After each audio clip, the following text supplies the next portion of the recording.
ፓፒዮ ቁጥር 2 ደራሲ ሄነሪ ሻሪ ተርጓሚ ስንታየው ጫን ያለው አሰፋ ተራኪዎች ዳንኤል ሙሉነህና ህሊና ሲሳይ ፓፒዮ ቁጥር 2 የፓፒዮ ቀጣይ የጀብድ ታሪክ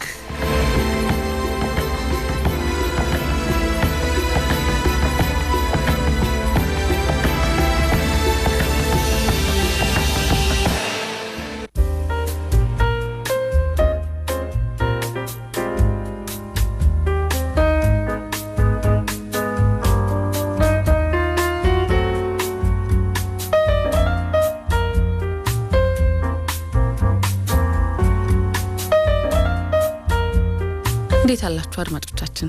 ፓፒዮ ፈረንሳይ ከትሟል። ከብዙ ዓመታት በፊት ከ37 ዓመታት በፊት ወጣትነቱን ያሳለፈበትን ቦታ ሲጎበኝ ምንም ሊመሳሰልለት አልችል ያለው ነው። የገዘፈው ትውስታ ግን የፓፒዮ የመጨረሻዋ ወጣትነቱን የገበረባት ምሽት ላይ ፓፒዮ ያልነበረበት ቦታ የተፈጸመ ወንጀል ፓፒዮ ግን በአጋጣሚ በነበረበት ቦታ የነበሩ ሰዎች የተጎዳው ሰው ወዳጆች ነበሩና የሆነውን ወከባ ያስታውሳል። በጥይት የተመታው ሰው ማን እንደተኮሰበት ህይወቱ ከማለፉ በፊት ተናግሯል። እናቱም ሰምታለች። ፓፒዮ ሮጂ ብሏል። ብዙ ፓፒዮች ስለነበሩ ሟች በትክክል ገዳዩን ተናግሮ ነበር። የህግ ሰዎች ለምን ፓፒዮን በገዳይነት እንደፈረጁትና እንደቀጡት አሁንም ግልጽ አይደለም። ፓፒዮን ገዳይ ብሎ የመሰከረበት አንድም ሰው አልነበረም። ነገር ግን በተደጋጋሚ በትንንሽ ጥፋቶች ያስሩት ከነበሩት ሰዎች ጋር እልህ መጋባቱ እውነተኛውን ገዳይ ሲያጡ አጋጣሚውን ተጠቅመው እንደተበቀሉት ይገምታል። የዛሬውን ትረካ ፓፒዮ ቁጥር 2 ክፍል 51ን እንስማ።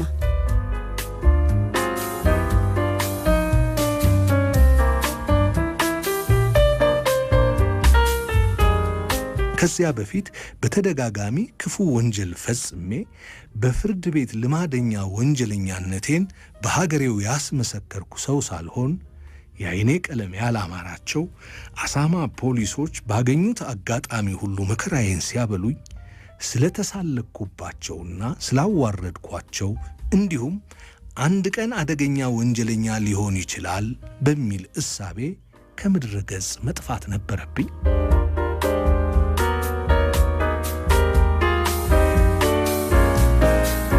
ሁሉም ነገር መስመሩን የሳተው ጉዳዩን ዋናው የወንጀል ምርመራ ጽሕፈት ቤት በበላይነት መምራት የጀመረ ጊዜ ነው።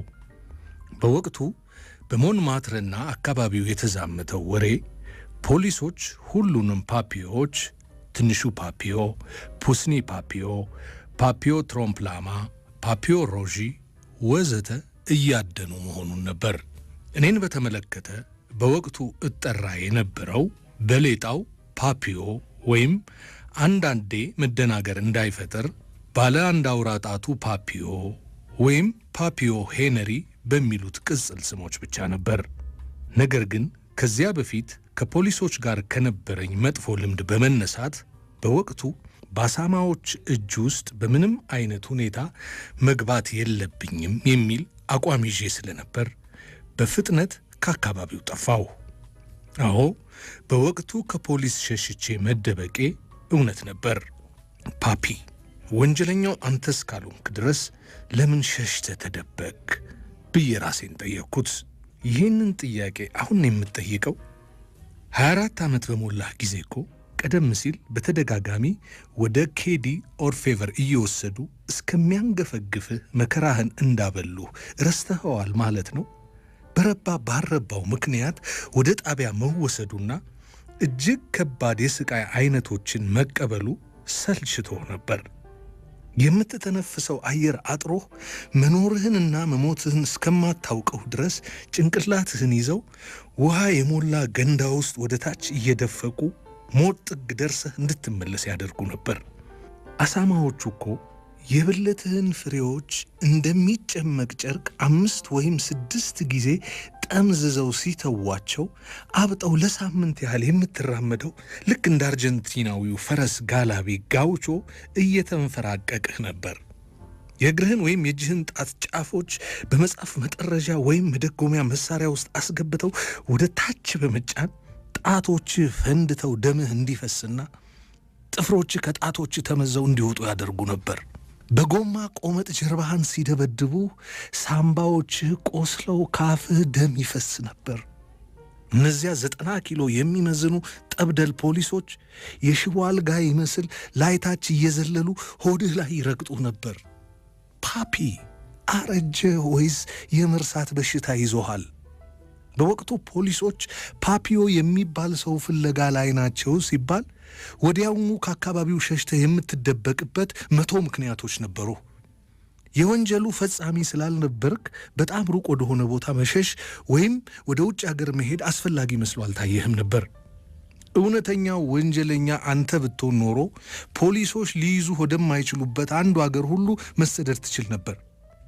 አንተ ግን የመረጥከው በፓሪስ አቅራቢያ ተደብቀህ ለትንሽ ጊዜ ያህል መቆየት ብቻ ነበር። ከዛ ፖሊሶች እውነተኛውን ወንጀለኛ ወይም ዋናውን ተጠርጣሪ ፓፒዮ ሮዢን በቁጥጥር ስር ያውሉታል ወይም ቢያንስ ማንነቱን ያውቃሉ ብለህ አስበህ ነበር። እና ከዚያ በኋላ ነገሮች እንድድሯቸው ስለሚሆኑ ከተደበክበት ቦታ ታክሲ ይዘህ ወደ ፓሪስ ለመመለስ እየጠበክ ነበር። በዚህ አይነት ሁኔታ በብልትህ ፍሬዎች፣ በጥፍሮች ወይም በሌላው የሰውነትህ ክፍሎች ላይ ተጨማሪ ጉዳትና አደጋ አይደርስም ብለህ አስበህ ነበር። ያ ነበር እቅድህ፣ ያ ነበር ሐሳብህ፣ ያ ነበር ሸሽተህ ብዙም ሳትርቅ የመደበቅህ ምክንያቱ አለኝ ውስጤ። ችግሩ ያ ፓፒዮ ሮዢ የተባለ ሰው በፍጹም ሊገኝ ወይም ሊታወቅ አለመቻሉ ነበር።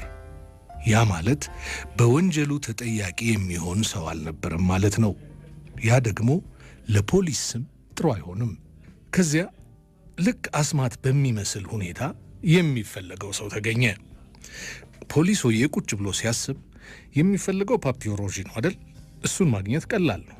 ከስሙ ላይ ሮዢ የሚለውን አጥፉና በሌጣው ፓፒዮ ተብሎ የሚጠራውን ሰው ፈልገ ይዘህ አምጣ። ፓፒዮ ተብሎ በሌጣው የሚጠራው ደግሞ ሄንሪ ሻሬ ነው የሚል ዘዴ ብልጭ አለለት።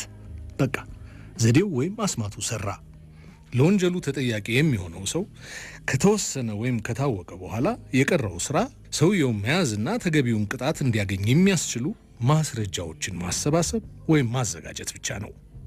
ከዚያ ወዲያ የፖሊስ መርማሪ የሮላንድ ለፔቲን ገዳይ በተመለከተ እውነቱ ላይ ለመድረስ የሚደረግ ሐቀኛና ገለልተኛ ሥራ መሆኑ ቀርቶ ተጠያቂ ሆኖ ፍርድ ቤት የሚቆም የሐሰት ወንጀለኛ የመፍጠር ጉዳይ ሆኖ አረፈው። ፓፒዮ አልገባህም ማለት ነው። ፖሊሶች በጣም ክቡርና ሐቀኛ በሆነ ሥራቸው ሹመትና ሽልማት ለማግኘት አንድን የተፈጸመ ግድያ አጣርተው ገዳዩን ይዘው ለፍርድ ማቅረብ አለባቸው። አሊያ ለስማቸውም ሆነ ለሪፖርታቸው ጥሩ አይሆንም። ስለዚህ ፖሊሶች እንዲህ አሉ። በሌጣው ብቻ ፓፒዮ ተብሎ የሚጠራውን ይሄኛውን ሰውዬ እንደ ወንጀሉ ፈጻሚ አድርጎ ለማቅረብ ሁሉም ነገር ምቹ ነው። ወጣት ነው። በዛ ላይ በዝሙት ሥራ እንደሚተዳደር የሚያስጠረጥረው ነገር አለ። ዝም ብለን የሴት ጓደኛው ሴተኛ ዳሪ ናት እንላለን። ሰውየው የወጣለት ሌባ ነው።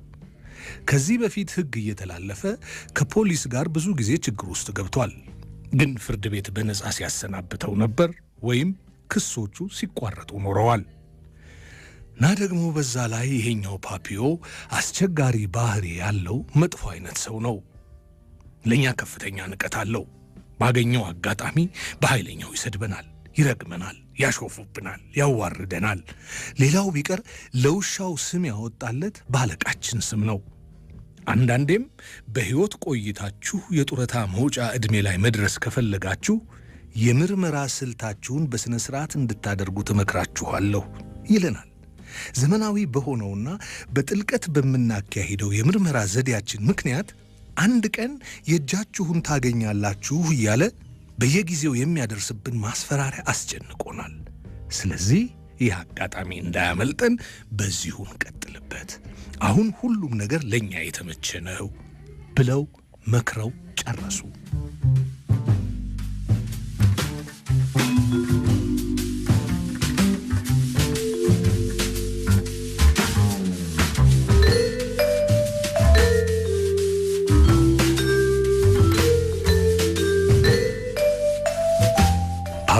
እንደዚያ ሆኖ ነው እንግዲህ ያ ሁሉ መጥፎ ነገር ባንተ ላይ የተጀመረው። እናም ሚያዝያ 10 ቀን እነዚያ ሁለት አሳማ ፖሊሶች ከፓሪስ እምብርት ወደ ምዕራብ አቅጣጫ ወደ 10 ኪሎ ሜትር ርቀት ተጉዘው በሳንክሉ ሰፈር ቁጭ ብለህ ምግብ እየበላህ እያለ በቁጥጥር ስር ሲያውሉ ዕድሜ 24 ብቻ ነበር። አዎ፣ ከዚያ በኋላ ጉዳዩን በሙሉ ኃይላቸው ገቡበት። ከሳሾችህ ምን አይነት ተነሳሽነት፣ ምን አይነት ጉጉት፣ ምን አይነት ጉልበት፣ ምን አይነት ጽናት፣ ምን አይነት ማጭበርበር፣ ምን አይነት ብልጠትና ምን አይነት ሰይጣናዊ ተንኮል ቢኖራቸው ነው ግን ምንም ባላጠፋው ወንጀል ያን ሁሉ እጅግር የሌለው የወንጀል ክስ ደፍድፈውበት ሲያበቁ አንድ ቀን ፍርድ ቤቱ ለ14 ዓመታት አፈርድሜ እንድትበላ የሚያደርጉ ውሳኔ እንዲወስንብህ ያስደረጉት? ፓፒ፣ ባልሰራኸው ወንጀል አንተን ጥፋተኛ አድርጎ ለማቅረብ መቻል ቀላል ሥራ አልነበረም። በመሆኑም በሞንማትረና አካባቢው ላይ ልዩ ዕውቀትና ልምድ የነበረው የጉዳዩ የበላይ ኃላፊ ተደርጎ የተሾመው ሰው ኢንስፔክተር ሜዙ አንተን ለዘላለሙ ድራሽህን ለማጥፋት በጣም ከፍተኛ ጉጉት ስለነበረው በሱና በአንተ የሕግ ጠበቆች መካከል በችሎት ላይ ሳይቀር ክሶች፣ አቤቱታዎች፣ ጭቅጭቆች፣ ቅሬታዎች፣ ዱላ ቀረሽ ክርክሮችና ሕገወጥ የሆኑ ሚዛናዊነት የጎደላቸው ችግሮች ይከሰቱ ወይም ይሰሙ ነበር። በዚያ ላይ ከኢንስፔክተር ሜዙ ጎን ከዚህ በፊት በወሮ በላው ዓለም ዘንድ ተቀባይነት ለማግኘት ተስፋ በማድረግ የእውነተኛ ወመኔዎችን እግር ሲልስ የኖረው ያ አስመሳይ ብሽቅ የሆነው ትንሹ ዘጫ ጎልድስቲን ነበር። ጎልድስቲን ማንም እንደፈለገ ጆሮውን ይዞ የሚጠመዝዘው አይነት ሰው ሲሆን ኢንስፔክተር ሜዙ ከሮናልድ ለፔቲ ጋር የተገናኘውን የወንጀል ምርመራ በሚያደርግበት ወቅት በአጋጣሚ ምናልባት ወደ 100 ጊዜ ያህል እንዳገኘው ተናግሯል። የጓደኛው ግድያ በተፈጸመበት ቀን ላይ ሰዎች ተሰብስበው ሲያወሩ ሮናልድ የሚባል ሰው በ3 ጥይቶች ወዱ ላይ እንደተመታ አንዱ ሲናገር እንደሰማ የተጎጂውን ትክክለኛ ማንነት ለማጣራት ወደ ሆስፒታል እንደሄደ ቃሉን የሰጠው ጎልድስቲን የተባለ ያ ለክሱ በጣም ወሳኝ የሆነ ምስክር በ3 ሳምንታት ውስጥ ለበርካታ ጊዜያት ከኢንስፔክተር ሜዙ ጋር ከተገናኘ በኋላ መጀመሪያ ላይ የሰጠውን ቃል ሽሮ በሚያዝያ 18 ቀን ሙሉ ለሙሉ አዲስ የሆነ ሌላ ታሪክ ይዞ መጣ። እንደ አዲሱ የምስክርነት ቃሉ ከሆነ መጋቢት 25 ለ26 አጥቢያ ሌሊት ሮላንድ በጥይት ከመቁሰሉ በፊት እኔ ከሁለት የማይታወቁ ሰዎች ጋር ሆኜ ጎልድስቲንን አገኘውና ሮላንድ ለፔቲ የት እንዳለ ስጠይቀው ክሊሺ ባርታባ ውስጥ ነው ያለው ብሎ ይመልስልኛል። ያን ምላሽ እንዳገኘው እሱን ጥዬ ከነዚያ ሁለት የማይታወቁ ሰዎች ጋር ከአካባቢው ሄዳለሁ። ያኔ ስለኔ ሊያስጠነቅቀው ወዲያውኑ ጎልድስቲን ወደ ሮላንድ ለፔቲ በፍጥነት ይሄዳል። ጎልድስቲን ከሮላንድ ጋር እያወራ ያለ አንዱ የኔ የፓፒዮ ጓደኛ ወደ ቡና ቤቱ መጥቶ ሮላንድን አንዴ ወደ ውጪ እንዲወጣ ይጠይቀውና ከሰውየው ጋር ተያይዘው ይወጣሉ። ትንሽ ቆይቶ ጎልድስቲን ራሱ ከቡና ቤቱ ሲወጣ ሮላንድ ከኔ ከፓፒዮ ጋር ቆሞ ድምፁን ዝቅ አድርጎ ሲያወራ ያየዋል። ከዚያ በኋላ ግን ጎልድስቲን እዚያው አካባቢ ብዙም አልቆየም። ቆይቶ ወደ ፕላስ ፒጋል አካባቢ ተመልሶ ሲመጣ እንደገና እኔን ፓፒዮን ያገኘኛል። ያኔ እኔ ፓፒዮ ሮላንድ ለፔቲን በሽጉጥ ተኩሼ እንደመታሁት ላሪ ቦዜ ሆስፒታል ሄዶ ሮላንድ በምን ሁኔታ ላይ እንደሚገኝ አጣርቶ እንደነገረኝና በሕይወት ካለ ስለ ጉዳዩ ለማንም ምንም ነገር ትንፍሽ እንዳይል አስጠንቅቄዋለሁ። የሚገርመው ስለ እኔ ለፍርድ ቤቱ የተገለጸው አስፈሪ፣ አሸባሪ፣ የወሮ በላው ዓለም አባልና ባለኝ ዕውቀትና ብልጠት ምክንያት ይበልጥ አደገኛ ሰው እንደሆንኩ ተደርጎ ነበር። በሌላ በኩል ግን ደግሞ ሮላንድ ለፔቲን ገድዬ ሳበቃ ጎልድስቲን ተመልሶ መጥቶ እንደገና እስክንገናኝና ጓደኛውን በጥይት እንደገደልኩበት ነግሬው ሳበቃ ሆስፒታል ሄዶ እንዲያጣራ እስከምልከው ድረስ በፕላስ ፒጋል አካባቢ እያንዣበብኩ የምቆይ ደደብ አድርገውኛል። ለመሆኑ እንዴት አድርገው ቢያስቡኝ ነው? አሳማዎቹ ፖሊሶች በዚያ ሲያልፉ ቆም ብለው ስለ ጤንነት የሚጠይቁኝ ይመስል ልክ አርዲሽ ውስጥ ባለ ትንሽ ጎዳና ላይ እንደተተከለ የመንገድ ዳር ምልክት እዚያ ቦታ ላይ ተገትሬ የምጠብቅ ሞኝ ነኝ ማለት ነው።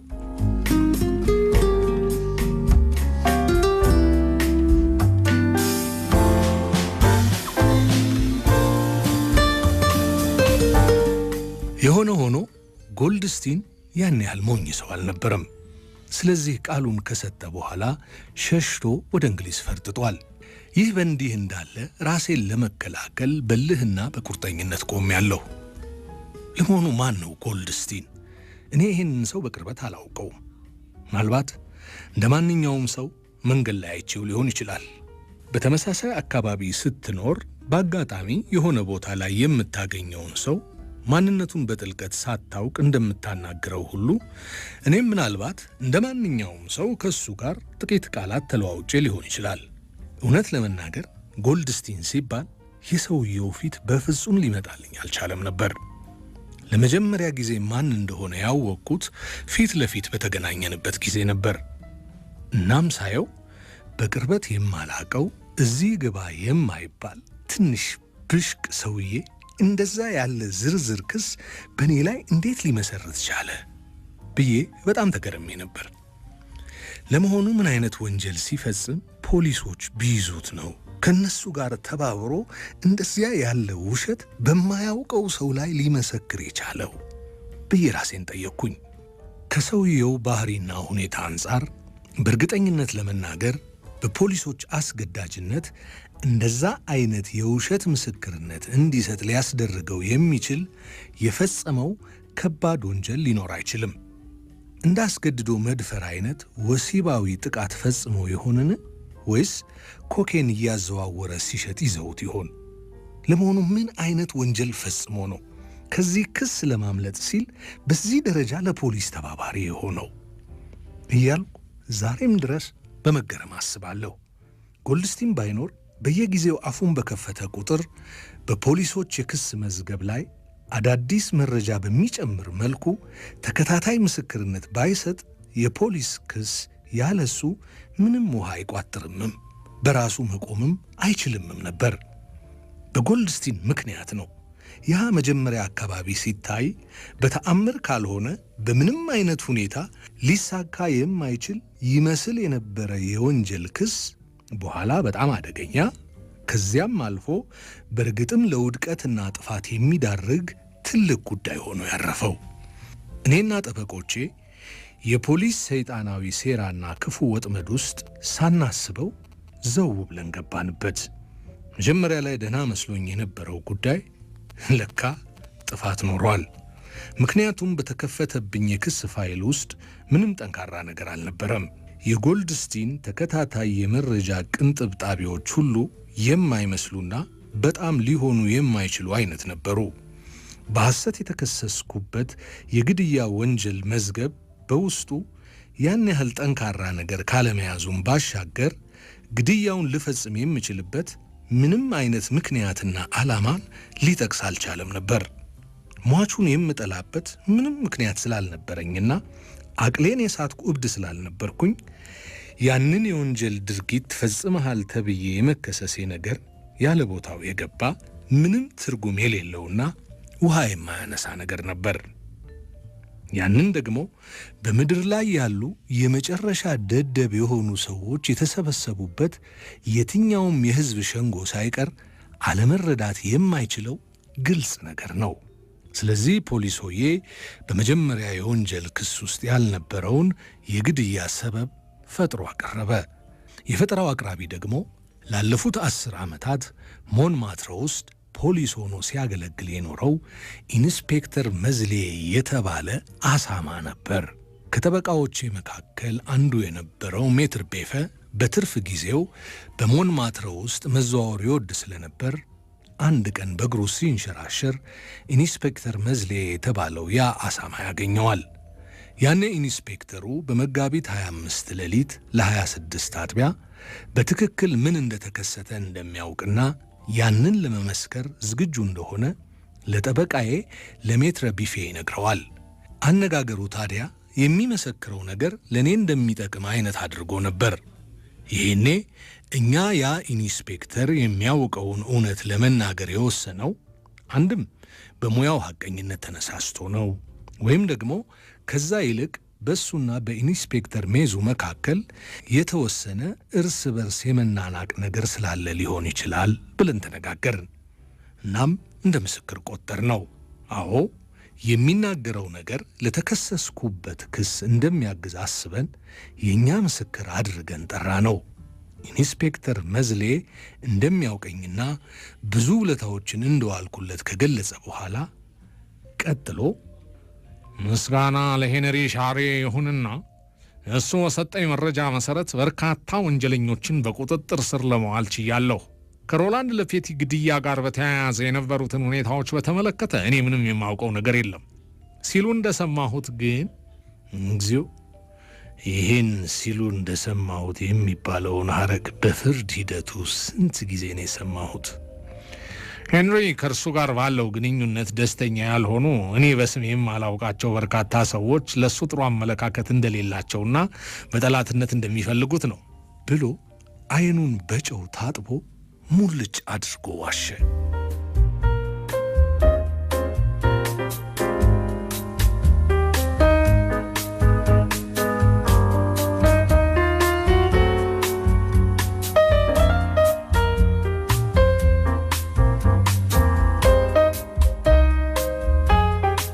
ፖሊሶቹ ዋናውን ወንጀለኛ ማጣታቸውና ከፓፒዮ ጋር እልህ መጋባታቸው ፓፒዮን ከተደበቀበት አድነው ወህኒ እንዲያወርዱት ሆኗል። ግን የክስ ዝርዝር ወጣ ገባነት ነፃ ሊሆን የሚችልባትን ጭላንጭል አሳይቶ ነበር። ታዲያ እንዴት ቢሳካ ነው ፓፒዮ ወንጀለኛ ሆኖ ተፈርጆ መቀመቅ የወረደው?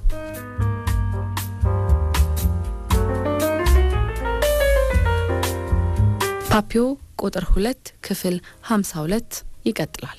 ለነበረን ጊዜ እጅግ በጣም እናመሰግናለን አድማጮቻችን።